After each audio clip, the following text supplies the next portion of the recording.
Hello everyone, I am Kayur Polra. I'll be teaching you geography.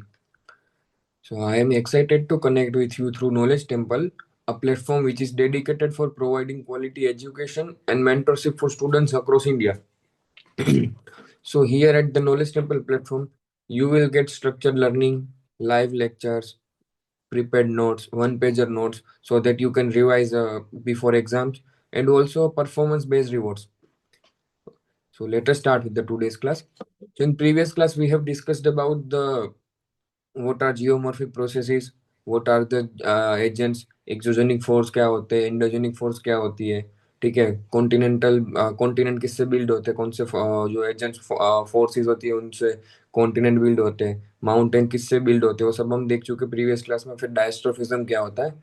So today we will see the driving force behind all exogenic process. मतलब जितनी भी exogenic process होती है उसके पीछे जो उसके पीछे कौन से फोर्स है, मतलब उसके पीछे कौन से रीजन है, वो हम आज डिस्कस करेंगे.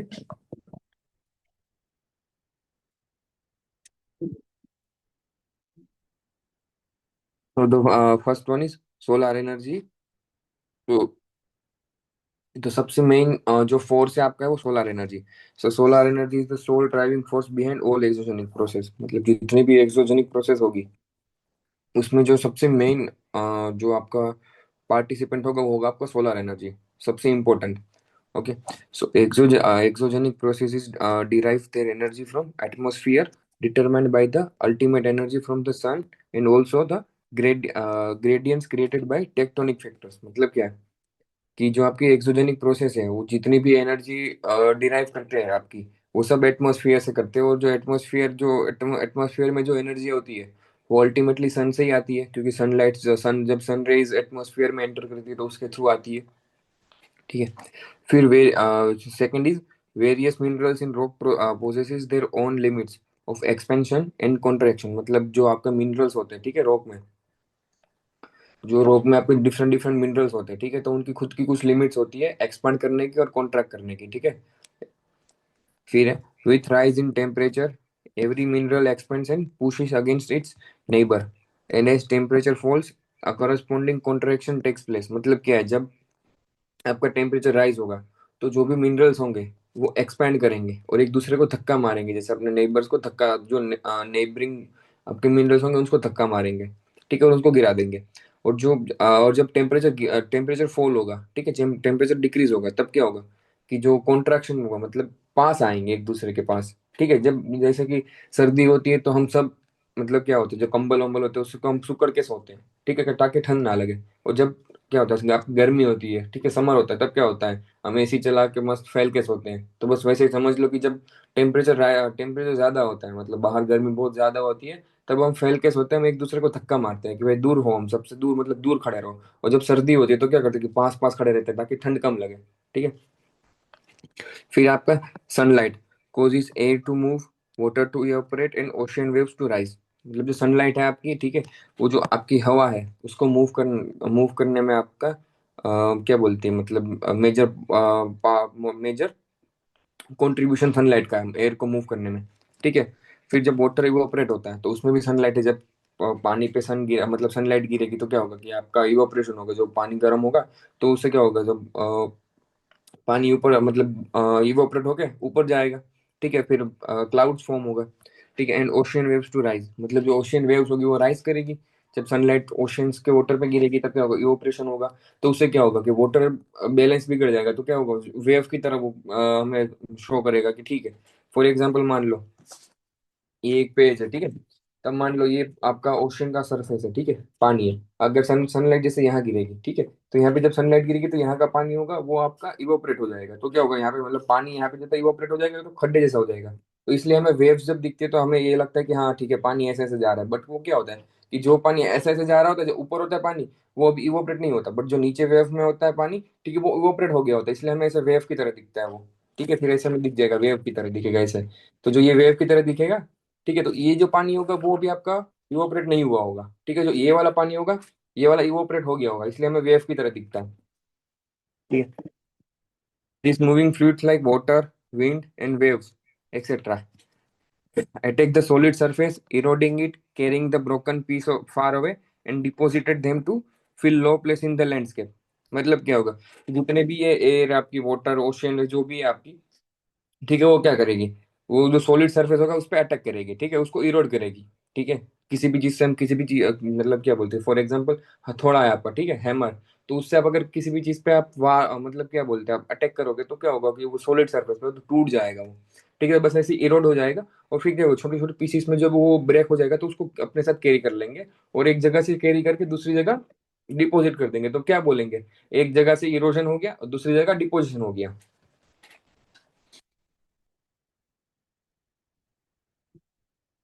The fourth one is in the process of weathering, the rocks are disintegrated by physical forces and decomposed by chemical actions. ठीक है। तो मतलब क्या है, जब आपकी वेदरिंग की प्रोसेस होती है, जब तो उसमें क्या होता है कि जो बड़े रॉक्स होते हैं वो डिसइंटीग्रेट हो जाते हैं छोटे छोटे रॉक्स में, ठीक है, थ्रू फिजिकल फोर्सेस, मतलब जो भी फिजिकल फोर्सेस कुछ लगेगी उसके थ्रू वो छोटे छोटे पार्ट में डिसइंटीग्रेट हो जाएंगे और डिकम्पोज हो जाएंगे आपके केमिकल एक्शन के थ्रू, ठीक है, कोई भी केमिकल ऑक्सीडेशन वगैरह होगा तो उसे क्या होगा कि डिकम्पोज हो जाएंगे वो। Agents of physical weathering such as insolation, frost, wholly depend upon energy derived from the sun। मतलब कि जो जो भी जितने भी फिजिकल वेदरिंग के एजेंट्स हैं, ठीक है, इंसोलेशन हो गया, आपके फ्रोस्ट हो गए, सॉरी, वो सोलरली किस पे डिपेंड करते हैं, आपके एनर्जी, सन की एनर्जी होती है उसी पे डिपेंड करती है कि सन की एनर्जी कैसी है।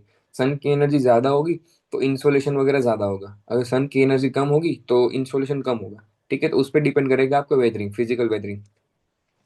Fifth one is the agents of denudation like river, glacier, wind, sea waves, etc. also derive their energy from the sun। मतलब जो डेनुडेशन के जो भी जितने भी एजेंट्स हैं, ठीक है, लाइक रिवर, ग्लेशियर, विंड, सी वेव्स, वो भी आपकी एनर्जी कहाँ से डिराइव करते हैं, सन से।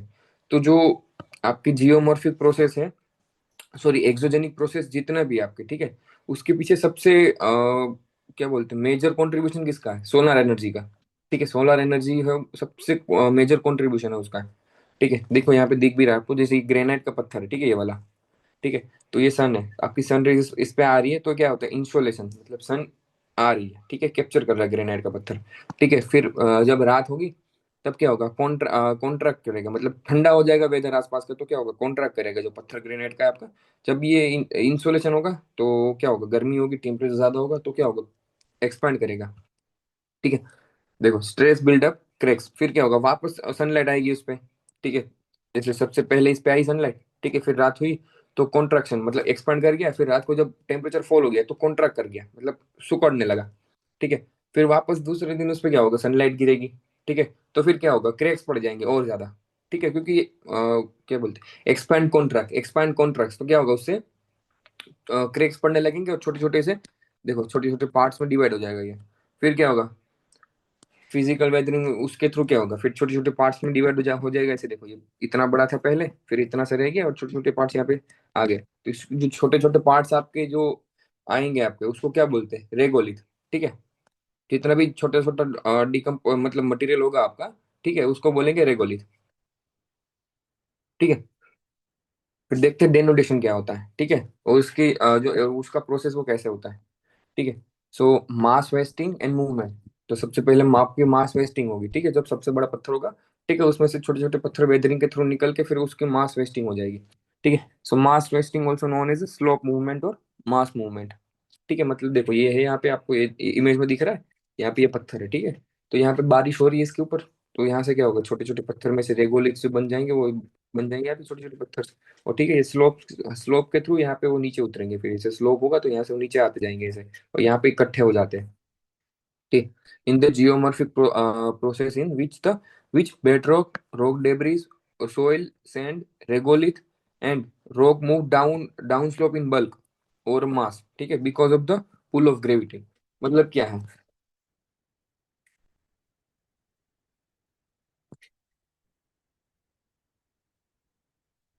देख, देख, ये आपका माउंटेन है, ठीक है, ठीक, ये आपका माउंटेन है, ठीक है। अब क्या है यहाँ पे देखो, ये आप, सॉरी थोड़ा मैं, हाँ, ये आपका क्लाउड है, ठीक है। अब इसमें से क्या है कि बारिश हो रही है यहाँ पे, ठीक है, यहाँ पे बारिश हो रही है, तब क्या होगा यहाँ पे, तो यहाँ पे जो बड़ा पत्थर होगा, ठीक है, वो छोटे छोटे पत्थर में ऐसे मतलब छोटे छोटे पार्ट्स में डिवाइड हो जाएगा वेदरिंग के थ्रू। ठीक है, तो इसको बोलते हैं रेगोलिथ, जो छोटे छोटे पार्ट्स है इसको बोलते हैं आपका रेगोलिथ। ठीक है, अब जब ये छोटे छोटे पार्ट्स डिवाइड हो जाएंगे तो क्या होगा, ये डाउनवर्ड मूवमेंट स्टार्ट कर देंगे ड्यू टू ग्रेविटी। यहाँ पे ग्रेविटी होगी ऐसे, तो ग्रेविटी अपनी तरफ खींचेगी तो ये डाउनवर्ड मूवमेंट स्टार्ट कर देंगे, और यहाँ पे जैसे मान लो इकट्ठे हो, बहुत सारे छोटे छोटे पार्ट्स ऐसे इकट्ठे हो गए यहाँ पे। ठीक है, तो इसको बोलेंगे मास वेस्टिंग।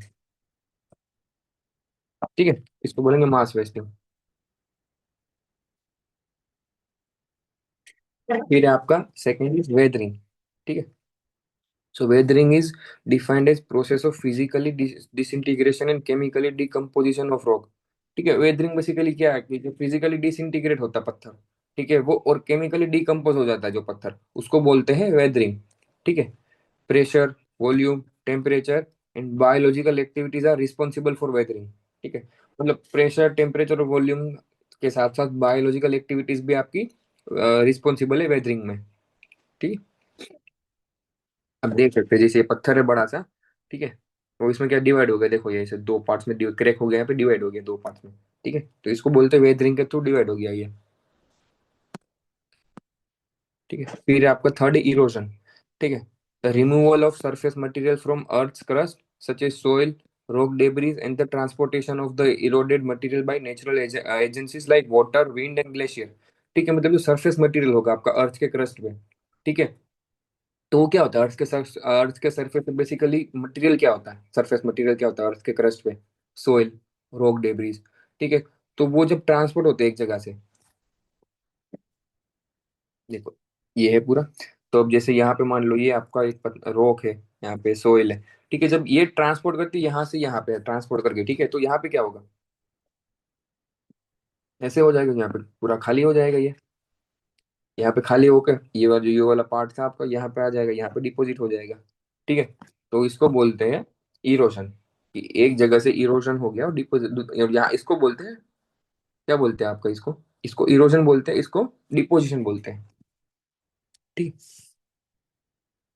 वो ये किसके थ्रू होता है, या तो वाटर, जब बारिश होगी पानी बहुत ज्यादा ऊपर से आएगा तो वो इरोजन कर देगा। ठीक है, फिर आपका विंड, पवन है, बहुत तेज हवा चल रही है तो उसकी थ्रू उसकी वजह से हो जाएगा। फिर आपका ग्लेशियर है, जब ग्लेशियर मेल्ट होता है तो क्या होता है, ग्लेशियर मेल्ट होगा तो बहुत सारा पानी ऊपर से एक साथ नीचे आएगा तो उसके थ्रू हो जाता है। देखो यहाँ पे इमेज में दिख रहा है आपको, ये है यहाँ पे, देखो ये पूरा सोइल है, तो यहाँ पे देखो गड्ढा हो गया पूरा ये, तो इसको बोलते हैं इरोजन। ठीक है, फिर transportation in geology, transfer of eroded और weathered material from one place to another by agents of running water, wind, ice और ग्रेविटी इज कॉल्ड ट्रांसपोर्टेशन। मतलब क्या है, जो इरोडेड और वेदर्ड मटेरियल होगा आपको, जैसे यहाँ पे जो सोइल होगी, ठीक है, वो इरोड होगी, उसको बोलेंगे इरोडेड मटेरियल बोलेंगे हम उसको। तो जब वो एक जगह से दूसरी जगह ट्रैवल करेगा, ठीक है, तो किसके थ्रू ट्रैवल करेगा, कोई एजेंट तो चाहिए होगा उसको ट्रैवल कराने के लिए। ठीक है, जैसे आप सबको अगर मान लो हमें बाहर घूमने जाना है, ठीक है, फॉरेन ट्रिप पे जाना है हमें, तो हम टिकट्स किससे करवाते हैं, एजेंट्स के थ्रू कराते हैं। अगर एजेंट्स नहीं होंगे, ठीक है, तो हम टिकट्स नहीं करवा पाएंगे, हम बाहर नहीं जा पाएंगे। तो हम क्या करते हैं, हम एजेंट के पास जाते हैं, वीजा के लिए अप्लाई करते हैं, पासपोर्ट के लिए अप्लाई करते हैं, फिर टिकट्स बुक करवाते हैं उनसे, तो वो टिकट्स बुक करके हमें दे देते हैं, फिर उसके बाद हम घूमने जाते हैं। ठीक है, वो हमें बताते हैं कि ठीक है इस डेट से इस डेट तक आपकी जर्नी रहेगी, आपको यहाँ से यहाँ जाना है। तो वो क्या होता है, जो एजेंट होते हैं वो हमें गाइड करते हैं, ठीक है, कि आपको यहाँ जाना है। ठीक है, तो उसी तरह जो ट्रांसपोर्टेशन में जो इरोडेड मटेरियल होता है आपका, तो एक जगह से दूसरी जगह जा रहा है, तो वो किसके थ्रू जा रहा है, कौन से एजेंट, उसको में भी एजेंट होंगे, ठीक है, बिना एजेंट के तो वो भी नहीं जा पाएंगे।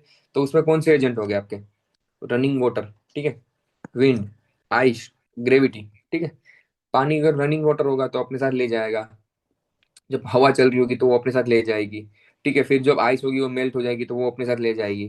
ठीक है, ग्रेविटी होगी वो अपनी तरफ पुल अपनी तरफ खींचेगी उसको, तो ले जाएगी वो मटेरियल, वहां से इरोड हो जाएगा एक प्लेस से दूसरी जगह। ठीक है, फिर देखो difference between physical weathering and chemical weathering. तो देखते फिजिकल वेदरिंग क्या होता है और केमिकल वेदरिंग क्या होता है। देखो इमेज में आपको दिख रहा होगा कि फिजिकल वेदरिंग है, तो रॉक सॉलिड है बिल्कुल, बीच में से डिवाइड हो गया वो, ठीक है, दो पार्ट में। ठीक है, जैसे हम संतरा खाते तो संतरे को जैसे बीच में से डिवाइड करते तो दो पार्ट इक्वल बन जाते हैं, बस वैसे। और केमिकल वेदरिंग में क्या देखो, जो आपका रॉक है वो बहुत जगहों से ऐसे खाली हो गया, देखो यहाँ से, देखो आपको क्या दिख रहा है, बहुत जगह से खाली हो गया, ऐसे बीच से डिवाइड नहीं हुआ बट अलग अलग जगहों से पूरे रॉक में अलग अलग जगहों से मटेरियल आपका इरोड हो गया मतलब। ठीक है, तो देखते हैं कि फिजिकल वेदरिंग क्या होती है। The disintegration of rock by physical और mechanical process is called physical weathering. ठीक है, जितने भी फिजिकल प्रोसेस होगी आपकी उसके थ्रू।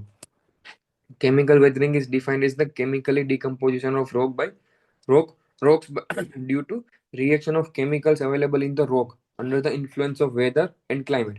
ठीक है, जो क्लाइमेट और वेदर के इन्फ्लुएंस में रॉक के विद इन, ठीक है, रॉक के अंदर जितनी भी प्रोसेस होगी केमिकल प्रोसेस, ठीक है, उसके थ्रू जो भी वेदरिंग होगी उसको बोलेंगे केमिकल वेदरिंग। अब मान लो यहाँ पे पानी था, ठीक है, यहाँ पे पानी था, देखो यहाँ पे अगर पानी था, यहाँ पे ये वाली जगह पे पानी था, ये पानी भरा हुआ था रॉक में अंदर यहाँ पे। ठीक है, अब क्लाइमेट और वेदर के थ्रू क्या होगा, ऑक्सीडेशन वगैरह होगा, ऑक्सीजन मिले तो उससे क्या होगा कि प्रोसेस होगी यहाँ पे, और यहाँ पे जो पानी होगा वो बाहर निकलने की कोशिश करेगा, तो क्या होगा, ये पूरा रॉक खत्म हो जाएगा। ठीक है, और पानी पानी बाहर आ जाएगा। तो जब वहां पे जो भी पानी भरा होगा वो खाली हो जाएगा, तो उसको क्या बोलेंगे हम, केमिकल वेदरिंग। ठीक है, केमिकल रिएक्शन हुआ वहां पे। फिर आपका nature, so in physical weathering there is no chemical change in rock and they break down due to physical process. मतलब कोई केमिकल चेंज नहीं होगा पत्थर में। जब फिजिकल वेदरिंग होगी तो जो रॉक होगा आपका उसमें कोई केमिकल चेंज नहीं होगा। ठीक है, there is not much importance of physical forces but rocks broken down due to chemical changes. मतलब वही सिंपल सा वो है कि भाई केमिकल प्रोसेस, केमिकल चेंजेस की वजह से रॉक आपका ब्रोकन डाउन होगा, रॉक आपका टूट जाएगा। मतलब फिजिकल फोर्सेस कोई इसमें मेजर रोल प्ले नहीं करती। रिजल्ट क्या है, तो physical weathering is more effective, ठीक है, और chemical weathering is more effective in hot and humid areas, और फिजिकल वेदरिंग आपकी more effective dry and cold areas में है। ठीक है, जहाँ पे ड्राई और कोल्ड एरियाज होंगे आपके वहां पे फिजिकल वेदरिंग ज्यादा होगी, क्योंकि ड्राई और कोल्ड में क्या होगा, देखो सिंपल सा लॉजिक है, जहाँ पे ड्राई एरिया होगा वहां पे पानी बहुत कम होगा, एटमोसफियर में मॉइस्चर बहुत कम होगा, तो ऑब्वियस चीज है वहां पे ऑक्सीडेशन वगैरह होने के चांसेस कम है, वहां पे केमिकल प्रोसेस होने के कम चांसेस है। ठीक है, तो वहां पे क्या होगा, फिजिकल वेदरिंग होगा। जहाँ पे हॉट और ह्यूमिड एरियाज हो गए, ठीक है, वहां पे क्या होगा, हॉट एरिया, हॉट आपका जो एटमोसफेयर वगैरह होगा, वेदर क्लाइमेट होगा आपका, तो वहाँ पे क्या होगा, मॉइस्चर बहुत ज्यादा होगा वहाँ पे हवा में, तो उसकी वजह से वहाँ पे केमिकल वेदरिंग इजीली हो जाएगी। ठीक है, फिर स्पीड कैसे कितनी होती है, so rocks affected up to the great depth, strong minerals in the rock are also affected by physical weathering. मतलब क्या है कि बहुत मतलब डेप्थ बहुत ज्यादा होती है जो फिजिकल वेदरिंग जब होती है, तो जो वेदरिंग होती है तो बहुत डेप्थ तक हो जाती है। ठीक है, और जो मिनरल्स आपके होते हैं, ठीक है, उनको भी मतलब अच्छा खासा इम्पैक्ट पड़ता है उसमें। ठीक है, in chemical weathering rocks are not affected to grit depth। ठीक है, chemically resistant mineral such as quartz are not much affected by chemical weathering. मतलब जो केमिकल रेजिस्टेंट मिनरल्स हैं क्वार्ट्ज जैसे, ठीक है, उनमें केमिकल वेदरिंग से ज्यादा अफेक्ट नहीं आता। ठीक है, बट यहाँ पे क्या फिजिकल वेदरिंग क्या होता है, मिनरल्स होते हैं उसमें बहुत ज्यादा स्ट्रॉन्ग इम्पेक्ट पड़ता है फिजिकल वेदरिंग का। ठीक है, केमिकल वेदरिंग में जो वेदरिंग होती है आपकी, तो वो बहुत डेप्थ तक नहीं होती है। ठीक है, छोटे छोटे पार्ट्स में होती है। Example, the agents of physical weathering are temperature, frost, pressure. ठीक है, मतलब जब टेम्परेचर रिलीज होगा, प्रेशर रिलीज होगा, तो उससे क्या होगा, रॉक आपका डिवाइड हो जाएगा। ठीक है, तो यहाँ पे क्या है, देखो oxidation, carbonation, hydration and solution. ठीक है, जब सॉल्यूशन बन गया होगा, ठीक है, अंदर रॉक के अंदर जब वो रिलीज होगा, ठीक है, तो उससे क्या होगा, केमिकल वेदरिंग होगी, क्योंकि सॉल्यूशन एक केमिकल ही है। ठीक है, जब ऑक्सीडेशन होगा तो वो भी एक केमिकल प्रोसेस है, तो उसके थ्रू भी क्या होगा, वो रॉक अंदर से मतलब खत्म हो जाएगा। बट बहुत डेप्थ में खत्म नहीं होगा, जहाँ पे प्रोसेस होगी ऑक्सीडेशन की वो वाला पार्ट ही खत्म होगा। बट फिजिकल वेदरिंग में क्या होगा, बहुत डेप्थ तक वो फिजिकल वेदरिंग इम्पेक्ट करेगी जब वेदरिंग होगी तब। ठीक है, फिर बायोलॉजिकल वेदरिंग कैसे, मतलब takes how does biological weathering take place. ठीक है, तो वो देखते हैं इसमें सब रोल किसका है सबसे मेजर, रोल ऑफ एनिमल्स, मतलब एनिमल का रोल क्या है देखते हैं। सो animals like rabbits, rats, termites etcetera make burrows and holes in the rocks. ठीक है, मतलब आप सबको पता ही होगा, आप सबने देखा होगा, मतलब जैसे चूहे अगर हमारे घर में घुस जाते हो तो क्या करते हैं वो, मतलब कपड़े हमारे फाड़ देंगे। ठीक है, छोटी छोटी जगहों पे होल बना के उसमें घुस जाएंगे। ठीक है, रैबिट्स होंगे तो वो भी यही करेंगे कि अगर आप रैबिट को घर में ले आओगे, आपको छोड़ दोगे अकेला, तो वो हर जगह छोटे छोटे वो कर देगा, होल्स कर देगा, और वहां पे रहेगा फिर वो। ठीक है। They consume large quantity of soil and rocks for making their habitat and destruction of food। ठीक है। मतलब क्या है, ये अपना घर बनाने के लिए कि दूसरों का घर तोड़ देते हैं। मतलब ये समझ लो आप, जैसे मान लो इनको अपना घर बनाना है, ठीक है, तो हमारे घर में घुस जाएंगे, हमारे घर में वो छोटे छोटे होल्स कर जाएंगे, जो मटेरियल वहां से निकलेगा वो ले जाकर अपना घर बना देंगे वो। ठीक है। This reduces the rock strata disintegration. मतलब इससे क्या होगा कि रॉक डिसइंटीग्रेट हो जाएगा, क्योंकि मटेरियल छोटी छोटी जगहों से अगर मटेरियल वो ले जाएंगे, तो क्या होगा, रॉक वीक पड़ जाएगा। ठीक है, मान लो जैसे ये है पूरा, ठीक है, बड़ा सा पत्थर है ये वाला। अब यहाँ से देखो, यहाँ पे क्रैक्स दिख रहा है आपको। अब मान लो यहाँ से मटेरियल ले जाएंगे, चुरा चुरा के ले जाएंगे मटेरियल वो। ठीक है, तो क्या होगा, रॉक कमजोर हो जाएगा। अब यहाँ पे बिल्कुल इसकी मतलब नीचे ही है। ठीक है, तो क्या होगा, रॉक टूट जाएगा, डिसइंटीग्रेट हो जाएगा। देखो ये है, देखो यहाँ पे ये छोटे छोटे पत्थर, जो पत्थर में होल है, ये यही है। यहाँ से मटेरियल चुरा चुरा के अपना घर बना लिया। ठीक है। रोल ऑफ वेजिटेशन, कि वेजिटेशन का रोल क्या होता है फिर इसमें।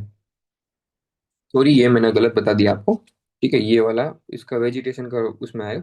मतलब हाँ, इसमें भी आप कह सकते हो कि जैसे ये है, तो यहाँ से अगर वो खोद के ले जाएंगे तो ये गिर जाएगा। ठीक है। Long and tenacious roots of plant work down into cracks of rock. ठीक है। मतलब जो लंबे रूट्स होंगे जो भी प्लांट्स के, तो क्या होगा, क्रैक्स होंगे, जो आपके रॉक्स होंगे उसमें क्रैक हो जाएंगे, तो उसके नीचे तक चले जाएंगे वो। ठीक है। The roots of shrubs and trees reach deep in them, and this leads to large block। ठीक है। मतलब क्या होगा, जो रूट्स होगी, ठीक है, वो अंदर तक चली जाएगी, बहुत अंदर तक चली जाएगी, और उससे क्या होगा कि फिर जो रूट्स, आप सबको पता है कि जो ट्रीज होते हैं उसकी रूट्स हर जगह फैली होती है, अपने आसपास के एरिया में हर जगह फैले होते हैं रूट्स। तो क्या होगा, रूट्स फैलते जाएंगे, तो क्या होगा, रॉक्स टूटता जाएगा आपका, क्योंकि रॉक टूटता जाएगा, रॉक को फैलने के लिए जगह चाहिए। तो जैसे एक्सपैंड होगा, तो रॉक्स क्या टूटते जाएंगे, टूटते जाएंगे, फिर डेनोटेशन हो जाएगा, डिसइंटीग्रेशन हो जाएगा रॉक का, बड़े रॉक का। देखो इसमें दिख रहा है आपको, बीच बीच में देखो, ये पूरा जो ये आपके वेजिटेशन है, तो यहाँ पे पूरा टूट चुका है ऐसे ऐसे। देखो क्रैक्स आ गए, यहाँ पे क्रैक्स, यहाँ यहाँ पे क्रैक्स, यहाँ पे क्रैक्स, देखो यहाँ पे क्रैक्स। ठीक है।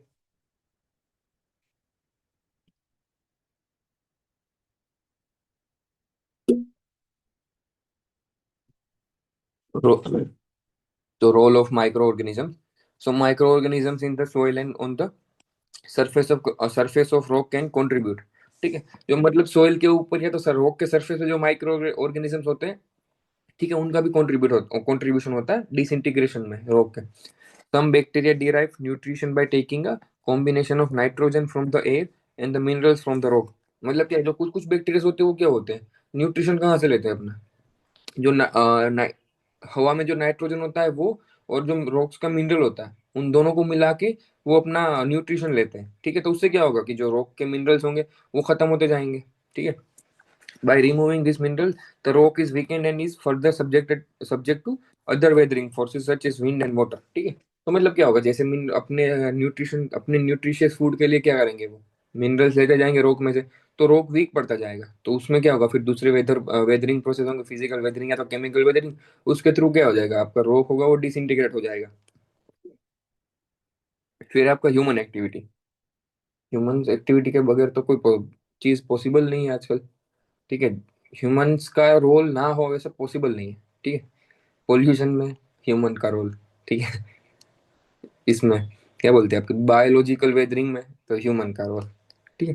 देखते हैं, mining, deforestation, indiscriminate cultivation of land and construction activities contribute to weather. ठीक है। माइनिंग करनी है, डिफोरेस्टेशन करना है, क्यों करना है, क्यों, हमें इंडस्ट्रीज लगानी है। ठीक है। फिर कल लैंड डिस्क्रिमिनेट कल्टीवेशन कर देंगे। ठीक है। जहां मर्जी वहां से पेड़ उखाड़ देंगे, वहां पे फिर पूरा लैंड होगा उसको बंजर कर देंगे। ठीक है। फिर बोलेंगे कि बारिश नहीं हो रही है। ठीक है। फिर ड्रॉट्स आ गए। ठीक है। फिर कंस्ट्रक्शन एक्टिविटीज है। ठीक है, बड़ी बड़ी बिल्डिंग्स बनानी है। ठीक है, बड़े डैम्स बनाने हैं या तो कुछ भी करना है। ठीक है, हाईवेज बनाने, तो उसके लिए क्या होगा, हाईवेज ऐसा तो नहीं है कि ठीक है हवा में बन जाएंगे। ठीक है, उसके लिए लैंड चाहिए होगी, लंबी बहुत बड़ी ज्यादा लैंड चाहिए हाईवे वगैरह बनाने के लिए। तो उससे क्या होगा, फॉरेस्ट वगैरह कट जाता है, उसके थ्रू फिर आपकी वो उसको बोलते हैं बायोलॉजिकल वेदरिंग। ठीक है, पत्थर कट जाएंगे। अगर मान लो बहुत बड़ा पत्थर है, ठीक है, वहां से हाईवे निकालना तो पत्थर को काटना ही पड़ेगा। ठीक है। It is weathering that is responsible for biodiversity on the earth. ठीक है। तो जो वेदरिंग है, ठीक है, अर्थ पे जितनी भी बायोडाइवर्सिटी है, ठीक है, उसमें वेदरिंग का प्रोसेस, वेदरिंग रिस्पॉन्सिबल है। Importance of weathering, basically importance क्या है वेदरिंग का। ठीक है। देखो यहाँ पे इमेज है, इमेज में मतलब इमेज अभी समझ नहीं आएगी, अभी मैं आपको समझा देता हूँ, उसके बाद समझ आ जाएगी इमेज आपको। So weathering processes are responsible for breaking down the rocks into smaller fragments and preparing the way for formation of not only regolith and soils but also erosion and mass movement। ठीक है। तो आपकी weathering process है, ठीक है, वो जो बड़े रॉक्स हैं उनको छोटे फ्रेगमेंट्स में ब्रेक डाउन करने के लिए रिस्पॉन्सिबल है। ठीक है। और जो आपका फॉर्मेशन होता है उसके बाद जो छोटे छोटे पत्थर्स का, ठीक है, तो सिर्फ रेगोलिथ ही नहीं बनता, उसमें से सॉइल्स भी क्रिएट होती है। ठीक है। इरोजन भी होता है और मास मूवमेंट भी होती है। ठीक है। जब मान लो क्या बोलते हैं, पत्थर है बड़ा सा, ठीक है, अब उसका वेदरिंग वेदरिंग प्रोसेस हुई, फिजिकल वेदरिंग, केमिकल वेदरिंग के थ्रू क्या होगा, छोटे छोटे रेगोलिथ्स में डिवाइड हो जाएगा वो। ठीक है। तो सिर्फ रेगोलिथ नहीं बनेगा। ठीक है। फिर उसके थ्रू सोइल फॉर्मेशन भी होगी और छोटे छोटे पार्ट्स में डिवाइड हो जाएगा, फिर बिल्कुल सोइल जो हमारी होती है, ठीक है, धूल मिट्टी उसकी तरह बन जाएगा। ठीक है। उसके साथ साथ इरोजन भी होता है और मास मूवमेंट भी होती है। हम देख चुके हैं कि ग्रेविटी के थ्रू जो रेगोलिथ होते हैं वो मास वेस्टिंग हो जाती है। मास वेस्टिंग कैसे होती है, ठीक है, तो चाहे इतनी प्रोसेस होती है, सिर्फ रेगोलिथ नहीं बनता वेदरिंग के थ्रू। ठीक है। Biomes and biodiversity is basically a result of forest depend upon the depth of weathering। मतलब जो बायोडाइवर्सिटी और बायोम्स है आपके, ठीक है, वो किस पे डिपेंड करते हैं। ठीक है। तो जो डेप्थ होती है आपकी वेदरिंग की, ठीक है, फॉरेस्ट में जितनी भी वेदरिंग मतलब प्रोसेस जो आपकी क्या बोलते हैं लाई करती है, ठीक है, कैसे होती है, ठीक है, क्यों होती है, कब होती है, ठीक है, उस पर डिपेंड करता है ये। ठीक है, बायोम्स और बायोडाइवर्सिटी। देखो यहाँ पे ये सिर्फ पत्थर थे, ठीक है, रॉक्स एंड मिनरल्स थे, ठीक है, फिर ये बिल्कुल पाउडर बन गए। ठीक है, वेदरिंग के थ्रू। फिर क्या हुआ, ये क्लाइमेट और वेदर था। ठीक है। वो प्लांट स्पीशीज में मतलब सनलाइट वगैरह दी, फिर उसमें से क्या हो, जो वो थे वो मिनरल्स वगैरह इस पे आए, रो इस पे जो हमारा पाउडर था उस पे मिक्स हुए। ठीक है। फिर मॉडिफिकेशन भी हुआ इसका और। ठीक है। फिर जो सोइल थी आपकी उस पे बना, सोइल बन गई। ठीक है। फिर जो आपके अमाउंट कितना है, कैसे बना, क्या हुआ, ठीक है, कितना मतलब कितना वो है, कितनी ज्यादा वो बारीक है। बारीक मतलब समझते होंगे, फाइन। ठीक है, कितना फाइन मटेरियल है, ठीक है, पत्थर होंगे, कितने पत्थर है वो सब। ठीक है। Weathering is an important process in the formation of soil. कि भाई सॉइल की फॉर्मेशन जब होती है तो उसमें वेदरिंग सबसे बड़ा इंपॉर्टेंट पार्ट है। ठीक है। वेदरिंग हेल्प्स इन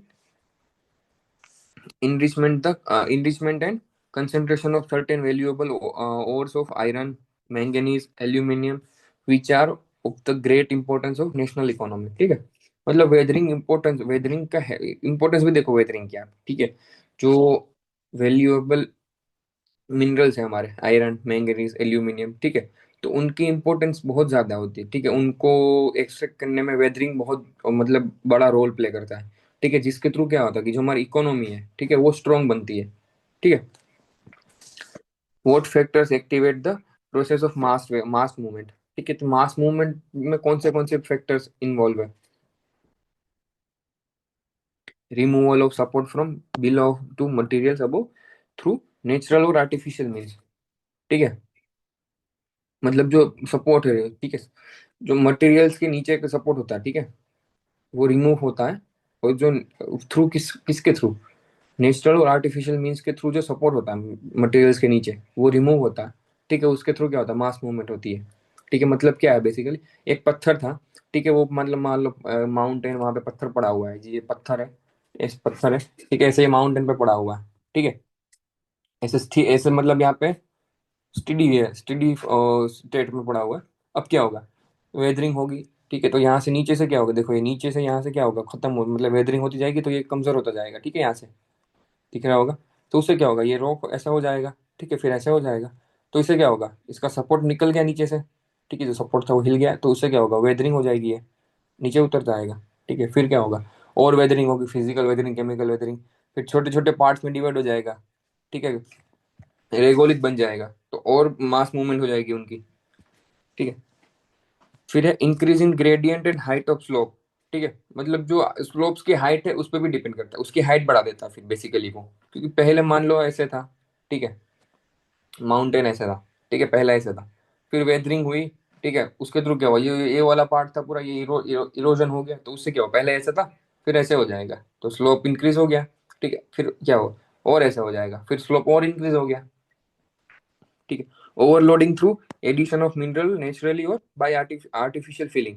ठीक है, मतलब मिनरल्स को हम एडिशन मतलब, ठीक है, एक रॉक में उसके पास जितने मिनरल्स होने चाहिए उतने होते हैं। ठीक है, फिर हम और एडिशन करते हैं और एक्स्ट्रा मिनरल्स डालते हैं। ठीक है, थ्रू नेचुरली और आर्टिफिशियली। ठीक है, नेचुरली भी मतलब उसमें ऐड हो जाते हैं मिनरल्स, या तो आर्टिफिशियली। तो उससे क्या होता है, मास मूवमेंट होती है आपकी, प्रोसेस वो स्टार्ट हो जाती है फिर, क्योंकि वो जितना उसकी कैपेसिटी होती है उसके ज्यादा दे देते हैं हम, तो वो नहीं झेल पाता फिर। ठीक है, overloading due to heavy rainfall, saturation and lubricant of slope materials. ठीक है, मतलब रेनफॉल जब हेवी होती है, ठीक है, सेचुरेशन होता है, तो लुब्रिकेशन होता है, तो उसके थ्रू भी क्या होता है, जो आपका स्लोप का मटेरियल है वो, ठीक है, मूवमेंट करना स्टार्ट कर देता है। ठीक है, रिमूवल ऑफ मटेरियल और load from over the original slope surface. ठीक है, मतलब जो मटेरियल है आपका, ठीक है, ओरिजिनल स्लोप सरफेस में जो मटेरियल है उसको रिमूव कर लेना। ठीक है, उसके थ्रू भी क्या होता है, मास मूवमेंट प्रोसेस स्टार्ट हो जाती है। ठीक है, फिर क्या है, occurrence of earthquakes, explosion and machinery. ठीक है, मतलब कि अर्थक्वेक्स आएंगे तो क्या होगा, पूरी जो हमारी अर्थ है वो शेक करेगी, तो उससे क्या होगा, मटेरियल पूरा हिल जाएगा, तो उसके थ्रू भी प्रोसेस स्टार्ट हो सकती है। फिर एक्सप्लोजन होगा। ठीक है, मान लो हमने क्या बोलते हैं, जो माउंटेन है, ठीक है, ये माउंटेन है, ठीक है, हमने यहाँ पे एक्सप्लोजन कर दिया, यहाँ से एक्सप्लोजन कर दिया, डायनामाइट यहाँ पे हमने एक्सप्लोड कर दिया, तो उससे क्या होगा, जो यहाँ पे मटेरियल होगा टॉप पे, ठीक है, वो शेक करेगा, वो हिलने लगेगा, वो यहाँ से नीचे गिरने आएगा, नीचे गिरने लगेगा, तो उसको बोलेंगे मास मूवमेंट। ठीक है, एक्सेसिव नेचुरल सीपेज। ठीक है, फिर जब पानी बहुत ज्यादा मतलब हो जाता है उसके थ्रू, ठीक है, नेचुरली जब क्लाउड बस्ट हो जाते हैं तो क्या होता है, बहुत ज्यादा पानी ऊपर से नीचे आता है, तो उसके थ्रू भी हो जाता है। ठीक है, heavy drawn down of water from lake, reservoir and rivers, leading to slow outflow of water from under the slopes of river bank। ठीक है, मतलब जो हेवी, मतलब जो वो आपका वाटर होता है, वो जब लेक्स, रिजर्वायर, रिवर से आता है, तो वो क्या होता है, तो जो स्लोप्स का मूवमेंट होता है वो स्लो हो जाता है। ठीक है, पानी वहां से निकलने का। फिर indiscriminate removal of natural vegetation. For example, sorry, for example मान लो कि ये आपका स्लोप है, ठीक है, माउंटेन का, यहाँ पे बहुत सारा वेजिटेशन है, यहाँ पे इस बार यहाँ पे बहुत सारा वेजिटेशन है।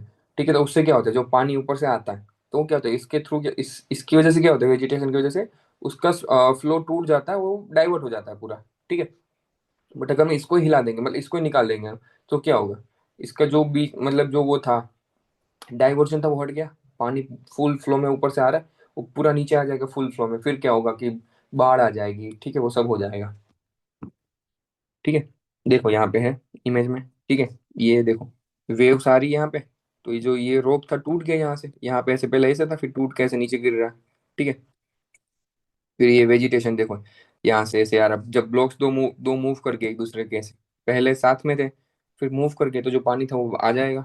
ठीक है, फिर ये देखो गिर रहा है ऐसे। ठीक है, फिर वेजिटेशन वाला मूवमेंट। ठीक है, ये देखो। ठीक है, so that's all for today's lecture. We will see further further content in next lecture.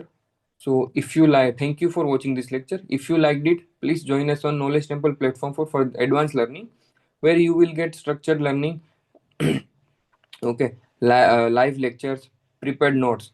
देखो ये जैसे आपको दिख रहे हैं पूरे मतलब नोट्स, पिक्टोग्राफिक नोट्स है सारे की, मतलब जो भी आपका कॉन्सेप्ट है उसके साथ हमने इमेज ऐड कर रखी है, तो वैसे ही आपको वहाँ पे नोट्स मिलेंगे, इससे भी और बेटर नोट्स मिलेंगे। ठीक है, तो मेरे रेफरेंस के लिए नोट्स है, इसलिए वहाँ पे आपको और सिंप्लीफाई वे में नोट्स मिलेंगे आपको। ठीक है, so thank you for watching, please join us on knowledge temple platform.